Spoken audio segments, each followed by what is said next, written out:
দূরে সবাই কেমন আছো? আশা করি সবাই ভালো আছো, আমিও ভালো আছি। ময়দা দিয়ে বাচ্চাদের একটা টিফিন বানাবো, সম্পূর্ণ ভিডিওটি দেখা রইলো। আজকে বাচ্চাদের একটা টিফিন বানাবো, তার জন্য লাগবে একটা ডিম নিয়ে নিয়েছি। ডিমটাকে আমি ফাটিয়ে নেব। ডিমটাকে আমি ফেটিয়ে নিয়েছি। এবার সাদা তেল দিয়ে দেবো 2 চামচ মতন। দিয়ে দেবো চিনি, দিয়ে দেবো অল্প একটু লবণ। এবার 1 চামচ ইস্ট দিয়ে দেবো। উপকরণ দিয়ে আমি সুন্দর করে ফেটিয়ে নিয়েছি। এবার ময়দা দিয়ে দেবো। ময়দা দিয়ে এবার আমি সুন্দর করে মেখে নেবো। করে আমি হাত দিয়ে মেখে নিয়েছি। এবার 1 ঘন্টা ঢেকে রেখে দেবো।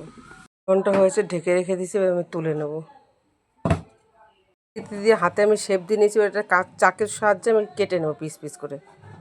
সবগুলো একইভাবে এভাবে কেটে নেবো। একটা ছুরির সাহায্যে কেটে নিয়েছি। এবার আমি ভেজে নেবো। তেল বসিয়ে দিয়েছি, গ্যাস ধরিয়ে দিয়েছি। এবার আমি বাচ্চার টিফিনগুলো ভেজে নেব। একটা একটা করে সবগুলো আমি একইভাবে ভেজে নেব। আমি লাল লাল করে ভেজে নিয়েছি। এবার নামিয়ে নিয়ে তোমাদের দেখাচ্ছি। বাচ্চাদের টিফিনটা আমার হয়ে গেছে বন্ধুরা, দেখো কতটা সুন্দর হয়েছে দেখতে।